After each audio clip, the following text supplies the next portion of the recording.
Good morning from Panhandle Outdoors, America's only daily outdoor TV show. Your source for fishing, hunting, and information for folks who enjoy the great outdoors. Now sit back, relax. It's Panhandle Outdoors. Good morning, folks. Welcome to Panhandle Outdoors. I'm Winston Chester. Glad to hear this Tuesday morning, June 11th, the opening of red snapper season of recreational guys. I know y'all gonna have a good time today. Wish I could be with you, but somebody's got to do this show. So I got a special guest here. We're going to talk to him in just a few minutes, but let's get our weather. First brought to us by Haney Technical Center at the corner of Highway 77 and Baldwin Road. We're looking at a pretty cool day. It's only going to get up to 85, low 78, and water temperature is also at 85 degrees. So it's sort of warming back up a little bit. That's pretty warm now for our Gulf water temperature off the Noah buoy. Take a look at our river reading brought to us by Mountain Dew. Take it outside with Mountain Dew. We're looking at the Apalachicola Bluntstown. It went up some with the rain, but not all that much. It's at a 4.2, and it leveled off a little bit yesterday, so that's not bad now. But the Choctawhatchee at Caryville is still going up, but it's only up to 3.7 this morning, and it's still rising a little bit, but it's going to, both rivers are still in good shape. You're going to have to fish rising waters. Tide chart brought to us by Kent Forest Lawn. We're looking at a low tide at 12:24 this morning, high at 8:33, and then another low at 11:22. We got that getting into some neap tides next couple of days, but the weekend tides look good. Marine forecast north-northeast at about 9 for the majority of the day, and then switching around some. Let's take our break. We'll be right back with our guest. All right, welcome back. Our special guest, and no stranger to our show, Captain Mitch Coleman from Mexico Beach. Good morning. Good morning. Just happy to be here. We're happy you're here too. Mitch is one of those crazy guys that rode out the storm. I've been trying to get him to come back on the show after the storm. He's been so busy getting the house back together, and we're going to start from the beginning. So listen, when I talked to you the other day, you told me, first of all, everybody doing okay? Everybody's fine. Okay. Everybody's fine. We're glad to have you. And you 6 years ago, you built a Category 5 hurricane-proof house. Well, I built a Cat 5 house with a safe room in it, and we built that, feeling like if a storm ever hit, we would be okay, and we would have been. Our house fared as well as I could have expected it to, but until another house hit it. Okay, that's why. So y'all are in the house, and they come by on Tuesday afternoon telling you to evacuate. Hello, Tuesday afternoon. Yeah, Tuesday afternoon. I should have listened to them on Tuesday afternoon. Yeah, but still, so you felt good, and then the storm started building. It started blowing, and even when we lost power, which was about 10 o'clock that morning, my cell phone went out, our power went out, and the winds were starting to pick up pretty good. But even then, the last report I'd had, that storm was 70 miles west of us. We thought it was going to hit Panama City Beach dead on.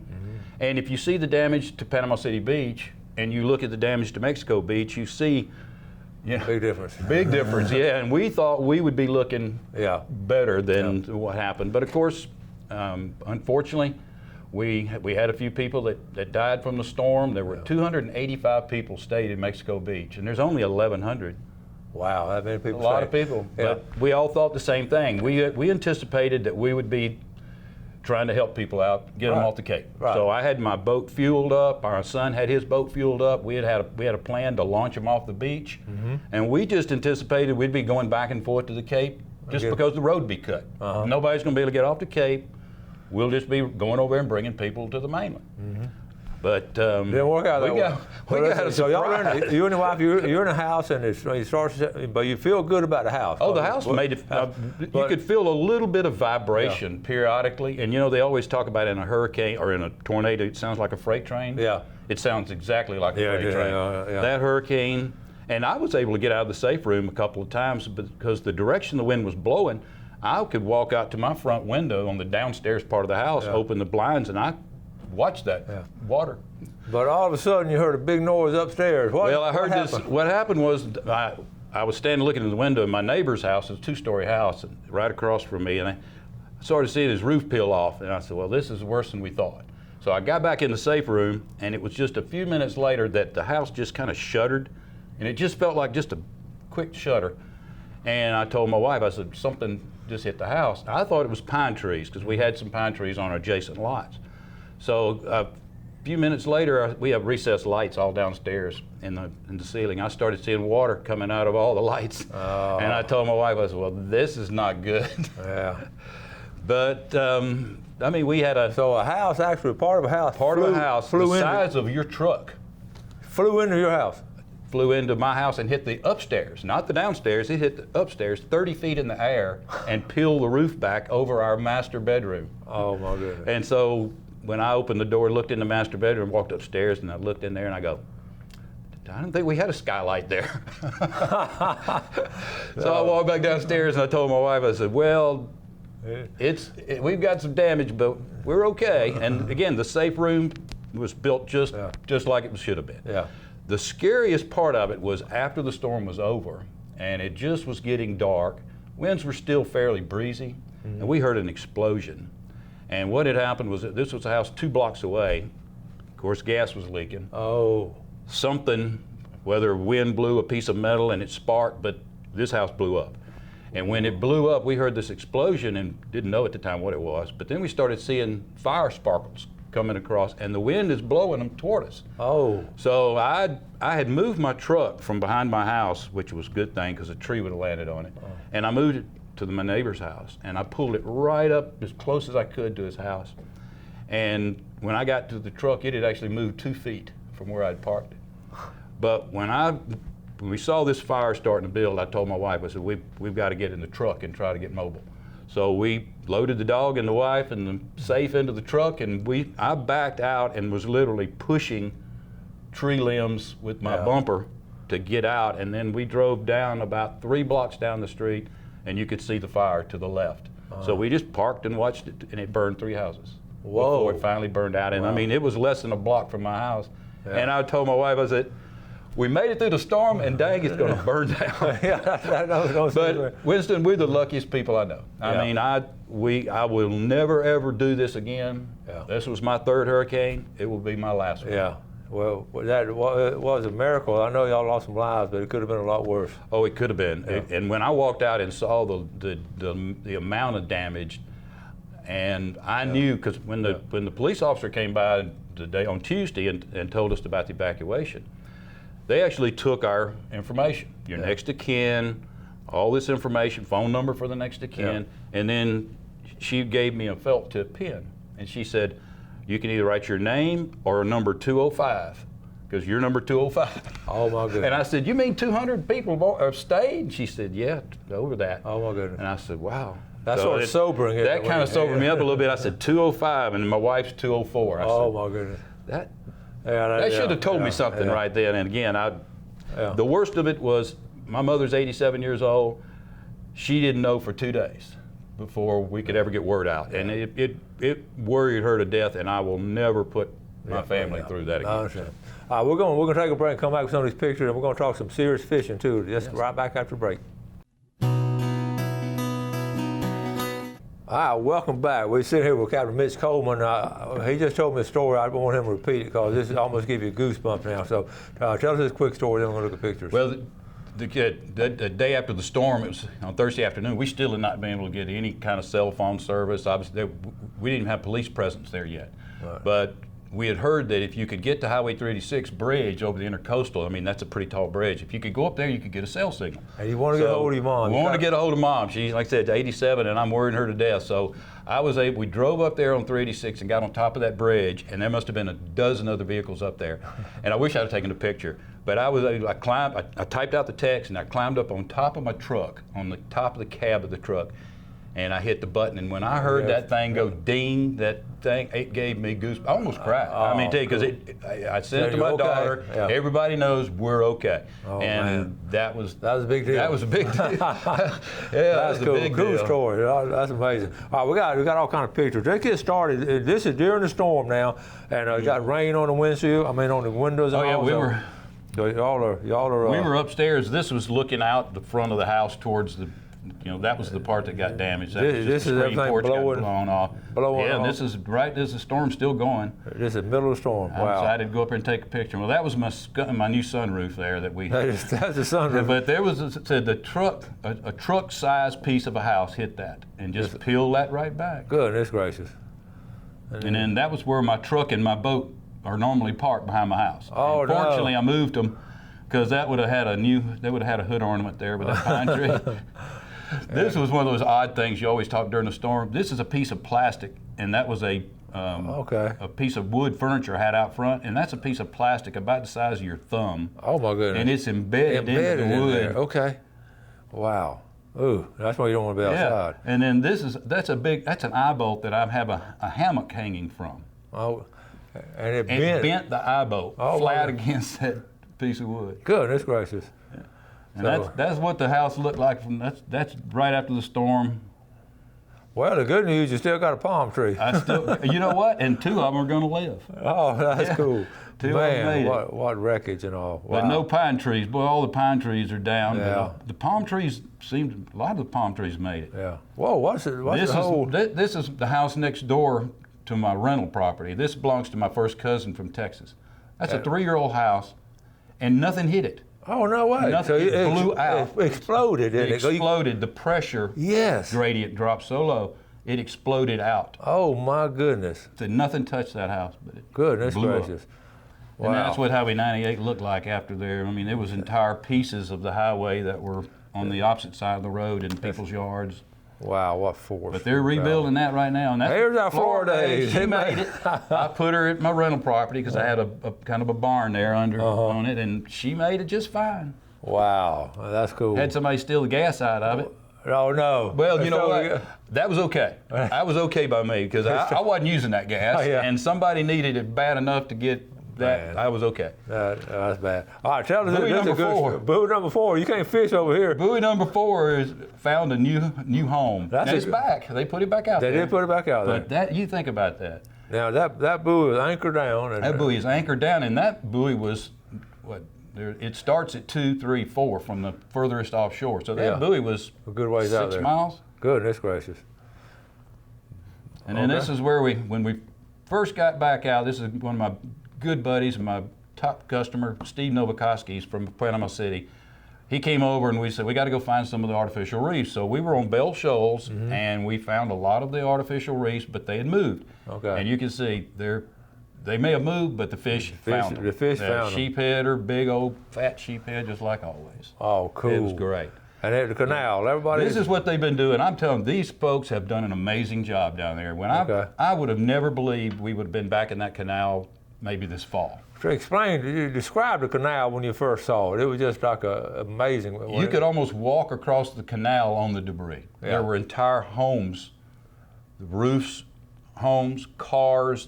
I bet they pulled 24 cars. No kidding. Out of that canal, boats, and there weren't obviously in the canal to start with. Yeah. But when that wave came across, that tidal surge came across the east side of or the west end of town, where the marina is. That's a lower end of town. The sea level's lower. When that wall of water came across there, it took vehicles and moved them a quarter mile, half a mile, until they hit the canal. And then once they hit the canal, it was almost like a moat. It caught everything. Wow. As it washed by. So that's how they ended up. I wondered how all of them. So that tidal surge just pushed them all in. Pushed it all in. And oh my goodness. What they found, they got out there and they had this huge couple of dredges and they were picking up vehicles and boats. And then they had to get down to where this small one like this. And you're talking about a bucket, about a 3-foot wide bucket, and they're scraping the bottom. I mean, it's like mowing your yard with tweezers. Oh, yeah. You know? Yeah. But they're doing a fantastic job. That's cool. That's good news. And the boat ramp is open. The boat ramp is open. Look at this. I mean, this was Memorial Weekend, and I can tell you, that's good. June 15th, the first Saturday of Snipe. This upcoming Saturday, it's going to look just like that. Yeah, so goodness. If you're going to get over there Saturday, you better be there early and pay attention to how you park. Yeah, that's true. But you can get on out of the canal, obviously. The canal is wide open. There are still a few spots where the dredge is working. Yeah. Sometimes you need to contact them, Channel 16, and they'll send an escort boat to move you through. But most of it's just wide open. And you're catching some fish. We went out last week, had a charter last week, and we went out and we were doing a little king fishing, and then I wanted to, again, look for some of our reefs, see where they move, because they've all moved fairly good distance. That's what I was going to mention. I've been with Billy Archer, and he said the same thing. All the captains, I've talked to half a dozen different captains, and everybody's saying the same thing. They've been moved. They've moved a long ways, too. Yeah. Some of them, and most of it is the stuff in 60 feet or less. The tower site, which was just off Cape San Blas and right off almost Tell straight them, a beam before apart. the show we were talking. Tell them about the big old pyramid. We had, in the last 5 or 6 years, we've been deploying the super reefs, is what they call them, and it's a pyramid with a piece of rebar tower we talked extending about up on top of it.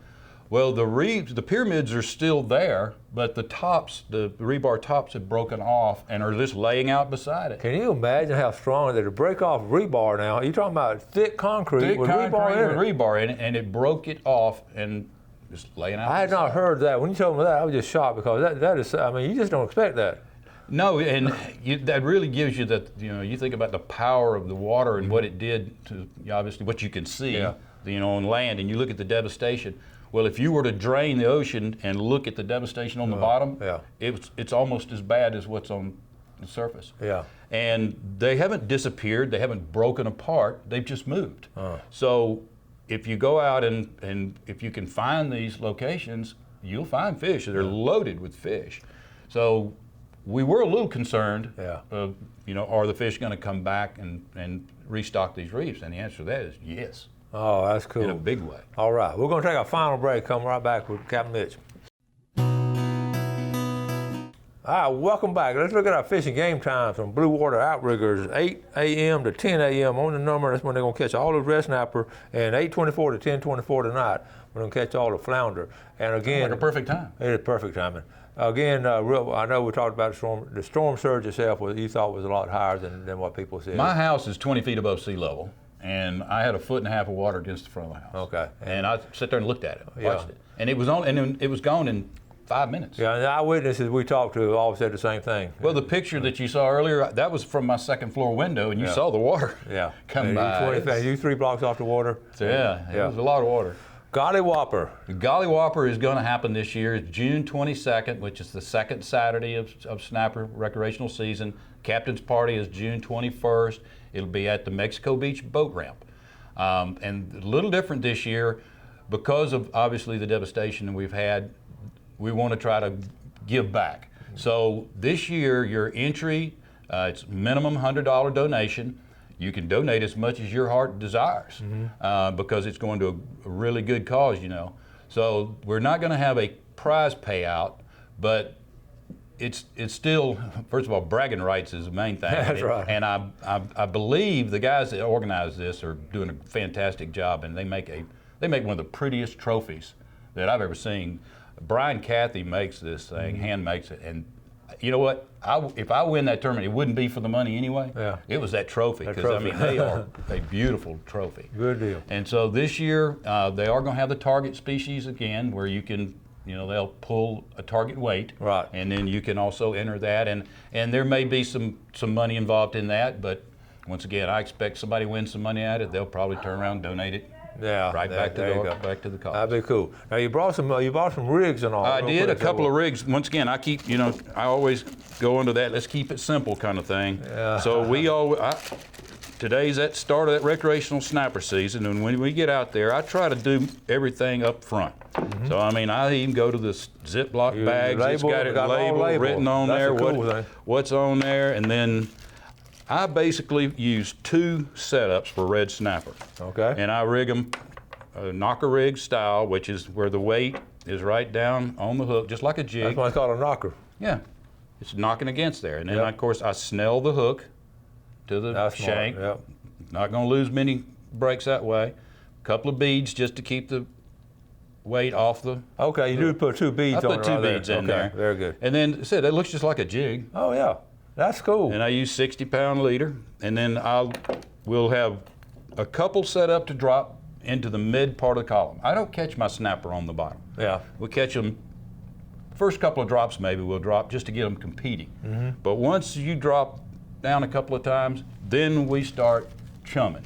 Okay. And I found out if you know somebody that sells shrimp, get them to bring you a bucket of shrimp heads. Shrimp heads. Bucket of shrimp heads is the best chum you can find, and it's cheap. It's free.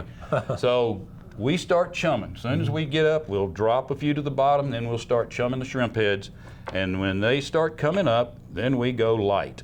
Lightweight. Lightweight. And there, it's tied the same way. Same snelled in, same thing, except this weight, of course, is tiny. Yes. Just a tiny So bit that's away. just sort of floating on down. What I do is, of course, I have one of those riptide trolling motors. Okay. And I've never trolled with it. It's an anchor. It's Yeah. a precision anchor. We pull up, we deploy that riptide, we start chumming, then drop a couple to the bottom, Yeah.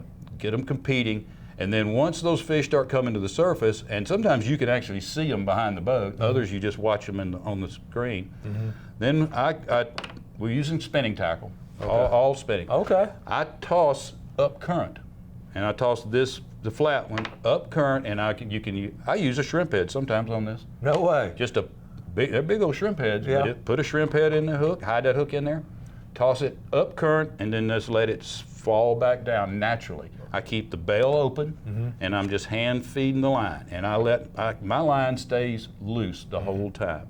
If line gets tight, it's time to reel in and pitch it again. And what I found is, especially when I scale down to this 5/0 hook, some of those big mangrove snapper like to come up in there. Oh, cool. And they come up in there with the reds, and if you keep that line really loose so that bait's falling real naturally, those black snapper will And get what you. other bait do you use? We use cigar minnows. We use Boston mackerel. I really like the Bostons. Yeah. You buy the big Blue Water Outriggers, got the big 25-pound boxes of Boston mackerel. And now that grouper's open as well, we'll take some of those big Boston and put them on the bottom. If we can get them past the snapper, put them on the bottom for the grouper. And then you start chumming the snapper, the trigger, all those predators come up off the bottom. Yeah. Then that's when you fire that other bait down to the bottom, and maybe Mr. Grouper will get you. Classic red snapper fishing right there, and that's a great. Thank you for that demonstration. It's just it's simple yeah. too. You don't have to buy a lot of fancy jigs. Yeah. You could buy Real simple. real I like simple leg weights. Well, Mitch, we about run out of time, buddy. But first of all, glad you're back and doing well. Thank you. I'm glad to be back, and I'm better than I deserve to be. Thank you for coming over and sharing all. That's amazing stories and all. And we've been looking forward to seeing you again soon. Well, I'll be glad to come back. All right. Thank you all for watching Panhandle Outdoors. We appreciate your viewership. Do something good today for fellow man, and God bless. Thanks for watching America's only daily outdoor TV show, Panhandle Outdoors with Winston Chester, featuring hunting, fishing, and other activities and information to help you enjoy the great outdoors. Join us next time for Panhandle Outdoors.